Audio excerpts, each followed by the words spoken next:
some people just hate doing certain things. And if they hate doing the job that you're giving them, I guarantee you their morale is shot. I guarantee you their performance levels are shot. This is a hindrance on you. It benefits you to give someone a job that they love doing. What's up, guys? Welcome to the Return on Investment MF channel. It's your host, Zack ROI Williams. And this is the information your haters don't want you to hear about. Becoming the most badass version of yourself in business.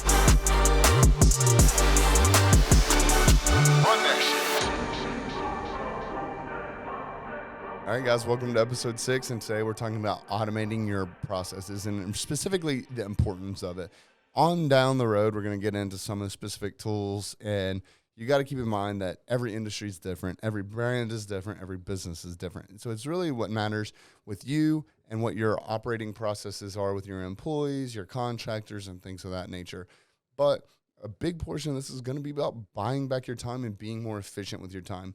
I am honestly so surprised with some of these high-level performers that don't have some of the basic automating tools. Now, the importance of automating tools, for example, it's not my job, or never will it ever be my job, to take a job away from another American. But if we can find a way to automate some of these systems to where more of the paper pushing can be done automatically, now we can put them on higher-level tasks, more profit-producing tasks, and things that are going to make them just more efficient and a better employee and probably happier. Let's be honest, no one really likes doing any of the basic shit. So if we can make a computer do it for you, now your employees and your contractors can focus on more high-level activities and ultimately save your bottom end as well as produce more revenue. So this story really, it's kind of funny. It's stuck with me for a long time. I just didn't know where this was going to come into play in my life. I was very, very young, and I was with my granddad for whatever odd reason, seeing his insurance agent. Now, he's from a small town, and so everyone knew everyone. So all the small business owners or whatever, we're all friends. So we were in his office, and he was in a strip mall next to an attorney. And apparently these guys were just big dick competitions constantly. So we walked outside after probably, knowing my granddad, he's long-winded, 2-3 hours sitting in this dude's office. We come walking outside, and the insurance agent's he owns the insurance company. He's got someone washing his car. And of course, here comes, the attorney's walking out of his office, big old potbelly, like I said, just a good hometown city. And, puffing his chest out, talking about, oh, my God, can't believe someone, washes your car. And he was just like, a real man washes his car, blah, blah, blah. So I didn't know where this was going to come in and where this was going to play out in my life. But essentially, he looked at him and goes, how much money do you make an hour? And, of course, the attorney, again, thought this was like another chance to poke his chest out. And he goes, I'm making up a number, but he's like, $100 an hour. And the insurance agent goes, okay, good. Congratulations. Good for you. And he goes, how long does it take you to wash your car? He's like, I'm a real man.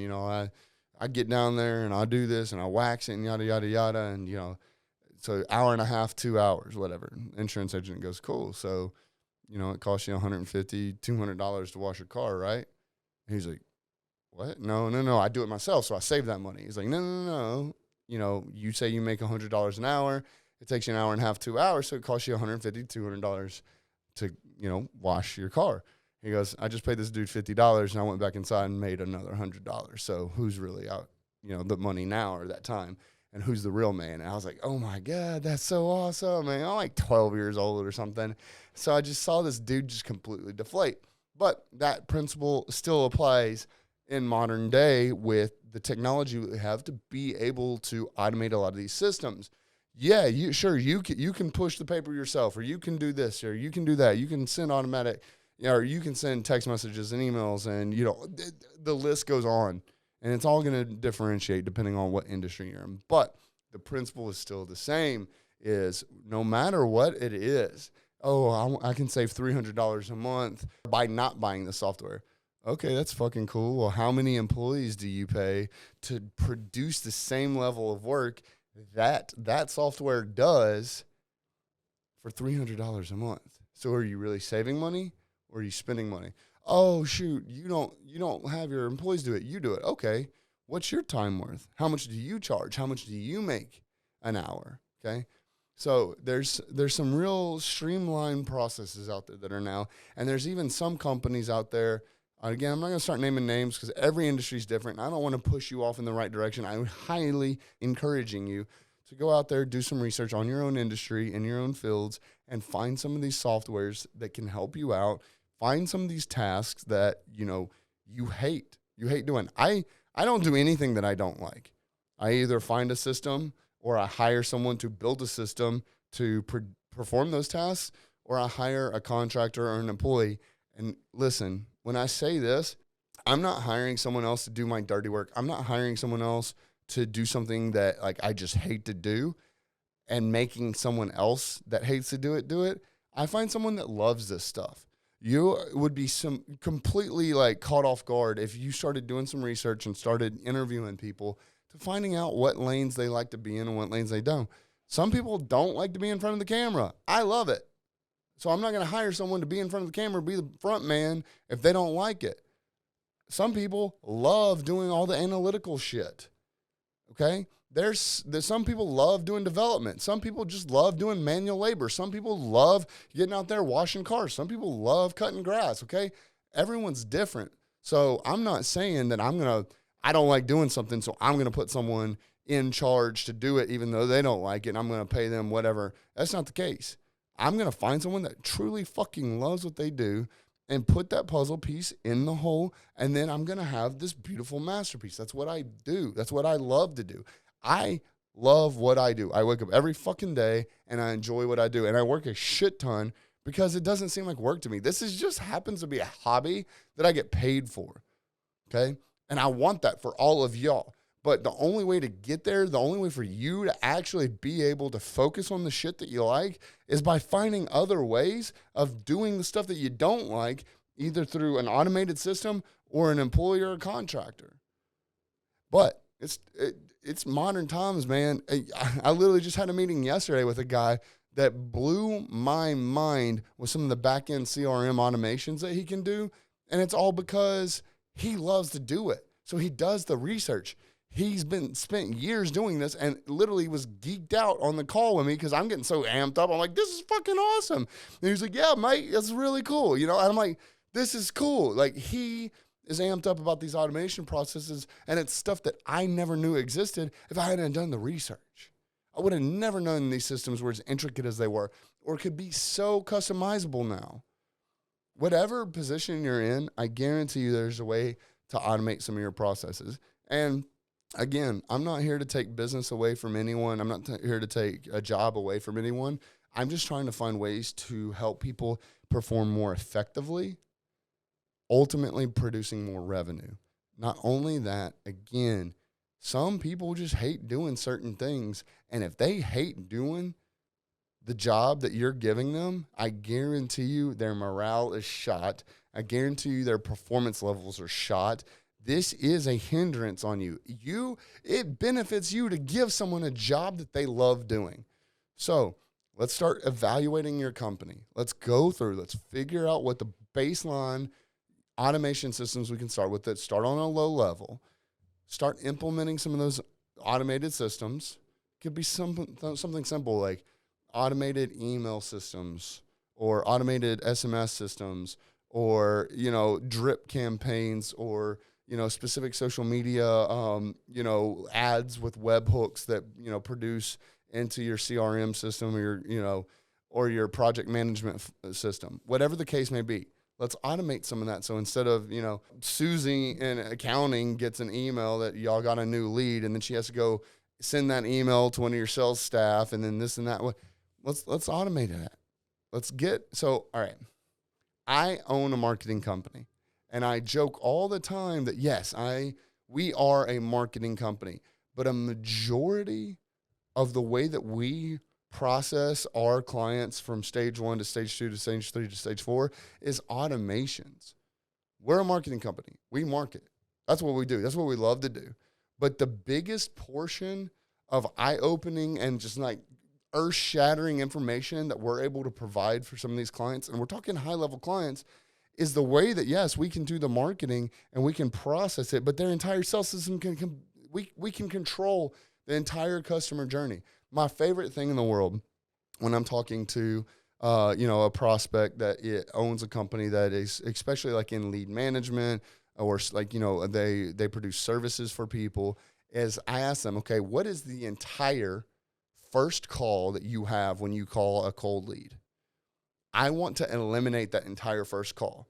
And the way we do that is we take these processes, and I'll listen to their first call back, push me through on a salesperson.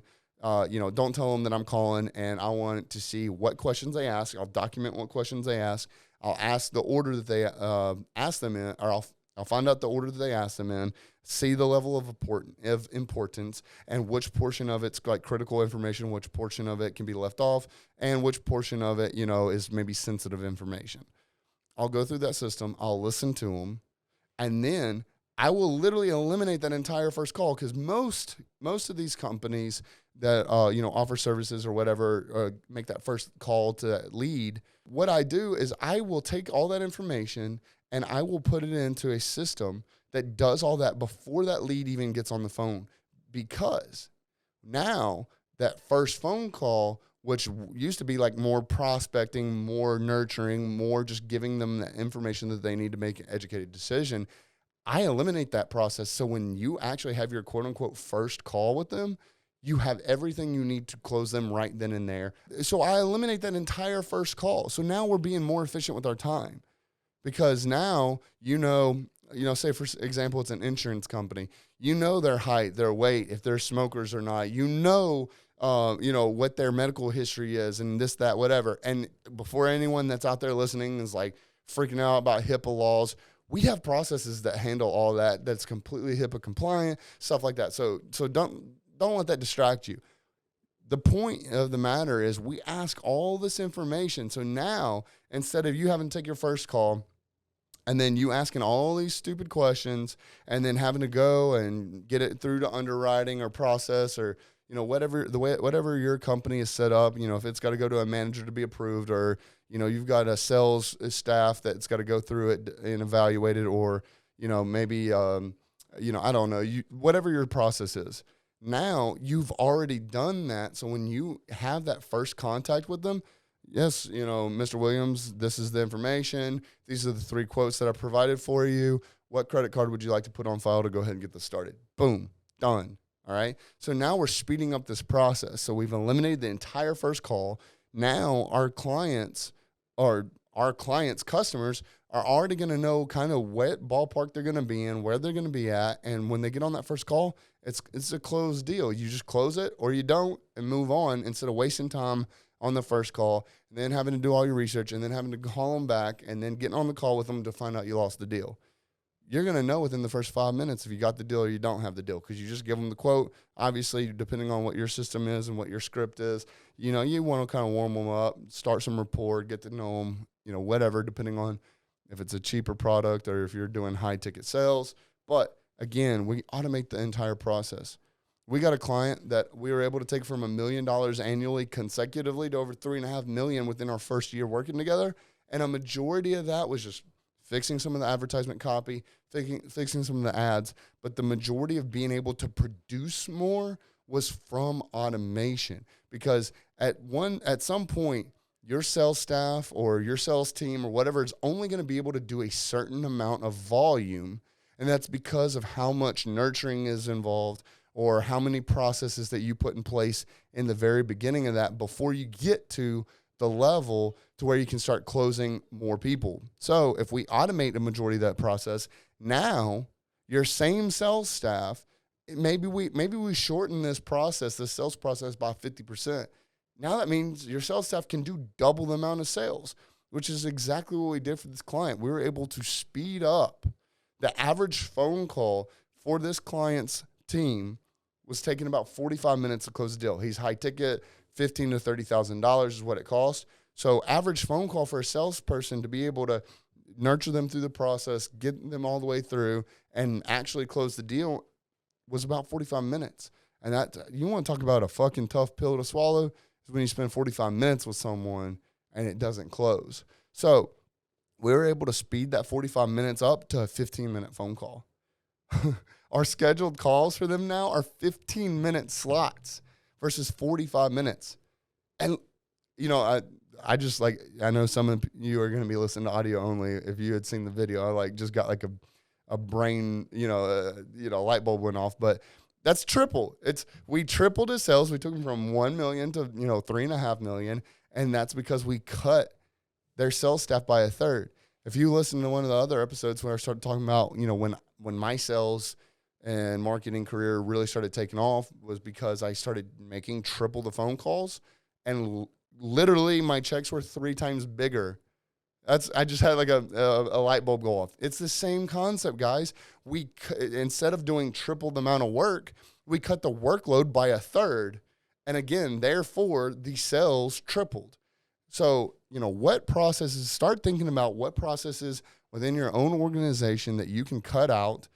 What processes in your organization can you speed up? And where can you start doing some research on some automated systems that can come in and either, if you're a solopreneur, can either just help you, take some of the fucking stress off your shoulders. That shit sucks when you're trying to do it all. So let's make a computer help you out, dude. So start off, see what processes can help you out or some of your employees out or even your contractors, so we can either speed things up or we can slow down the amount of time that it takes to be able to, process from one system to another system to another system. So, guys, I hope this helps. Also, just real quick, I know I talk to you guys, or at least I try to keep you guys up with the books that I'm reading and all that. I haven't started reading this. I'm still reading Atomic Habits. Some of y'all might read a lot faster than me. And when I say some of y'all, probably all of y'all will read a lot faster than me. So I'll be done with Atomic Habits this weekend. It'll take me about 2 weeks to finish that book. But I just got in Unfuck Your Business by Keenan. So this is the next one that is going to go into the queue.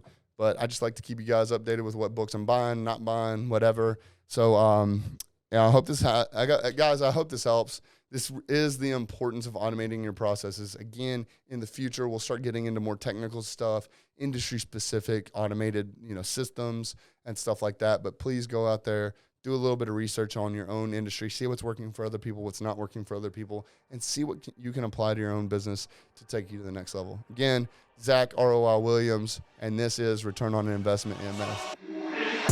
All right, guys, thank you so much for watching. If you enjoyed this video at all or got anything else out of it, please check out these videos over here. They're going to be right in line with what you just saw.